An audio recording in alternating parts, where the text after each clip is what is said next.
The international break is finally over, and the players took to the training ground today to prepare for a huge clash with Everton on Wednesday night, as Liverpool prepare for the final sprint in their potentially record-equaling Premier League season. Ahead of the derby, Liverpool have been handed a massive boost, which we will look into in today's video, whilst also going over all the latest Liverpool news from the last 24 hours. There is so much to discuss in today's video, so be sure to like the video and subscribe to the channel for daily Liverpool content.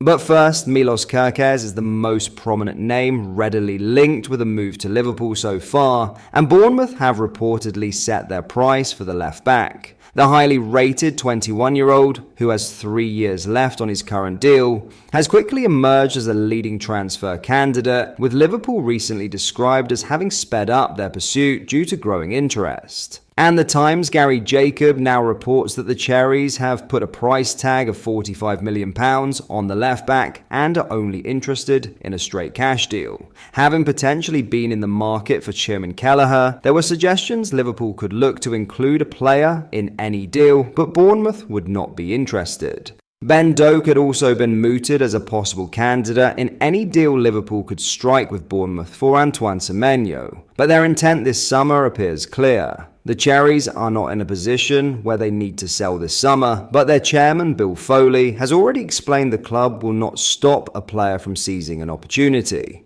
"We have a lot of our players under long-term contracts, and most do not have a release clause," he told TalkSport. "We never stand in the way of a player in the event they have an opportunity they feel is a better opportunity, but we're trying to make sure we have a team and an environment that attracts good young players."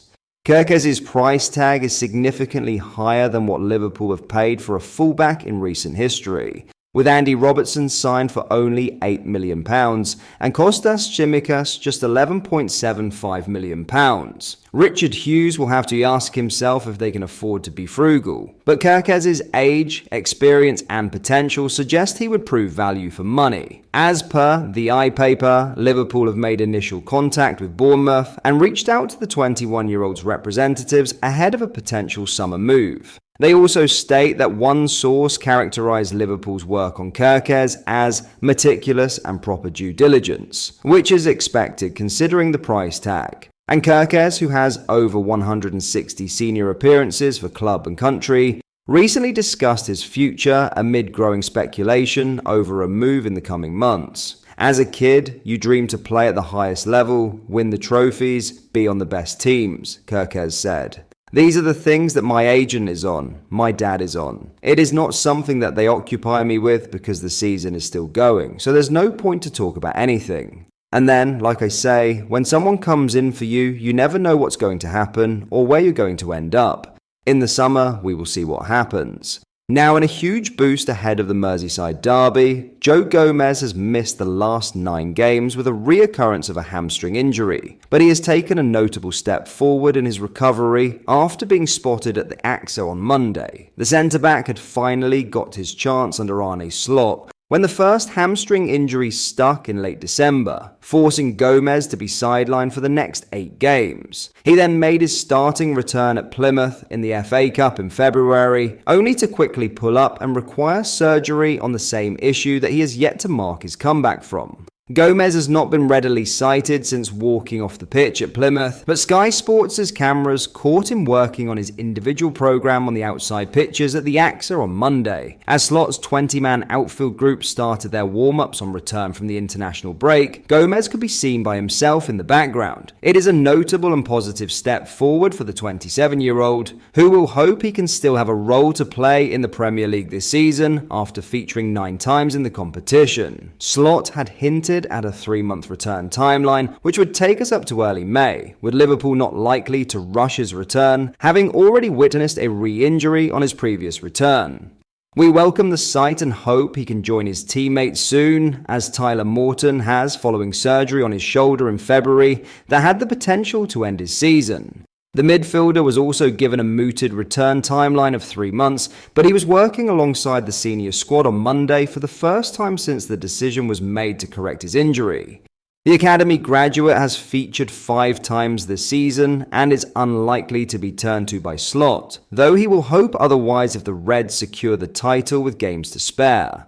Nevertheless, it is a promising sight as it leaves only Gomez, Trent Alexander-Arnold, and Connor Bradley as absentees from full training, though the latter two were not involved on Monday. Alexander-Arnold, ankle, and Bradley, hamstring, are not expected to rejoin the group imminently, and that will likely see Jarell Quansah continue to deputise at right back in their absence. Slot will provide an update on his squad when he talks to the press on Tuesday morning. Finally, Wolves striker Matheus Cunha has strongly hinted he is ready for a transfer this summer, and Arne Slot has already declared him capable of playing for one of the top 5 teams in England. Cunha, 25, has been tentatively linked with Liverpool, and understandably so, having been consistently one of Wolves' best players amid their periods of struggle. The Brazilian has 15 goals and 4 assists in 29 appearances across all competitions this season, although his disciplinary record will not be received fondly by Liverpool. He has twice been banned this season for lashing out, but that is not expected to see interest in his services diminish, and he's declared himself ready for a transfer. "I had a lot of offers in January, but I wouldn't feel well if I'd done it," Cunha told The Guardian of his future and leaving Wolves.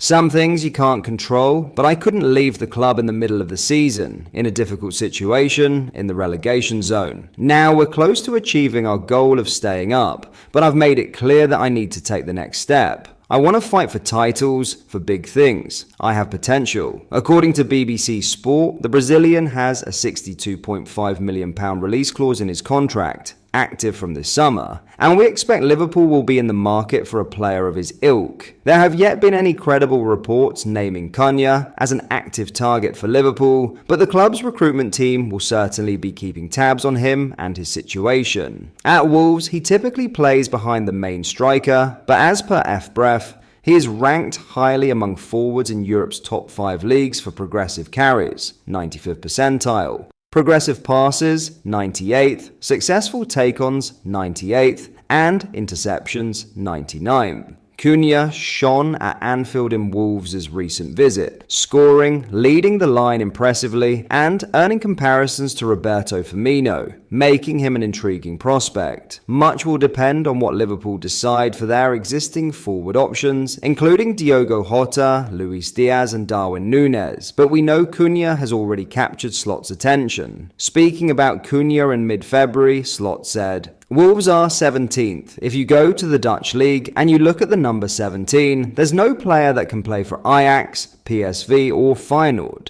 But Matheus Cunha is a quality player, and he has the quality to play for one of the top 5 teams in England. That is also one of the reasons why it's so much more difficult to win a game against the number 17 in England than to win a game against the number 17 in Holland." Again, we already saw him when we played against him with Gary O'Neill. They had a very good performance back then as well, and him in particular. But that is all for today's video. Thank you for watching. I hope you enjoyed. If you did, please drop a like on the video and subscribe to the channel for daily Liverpool content. We post all the latest Liverpool news every day, so join our fast-growing community so you never miss out. Thank you. I'll see you in the next video.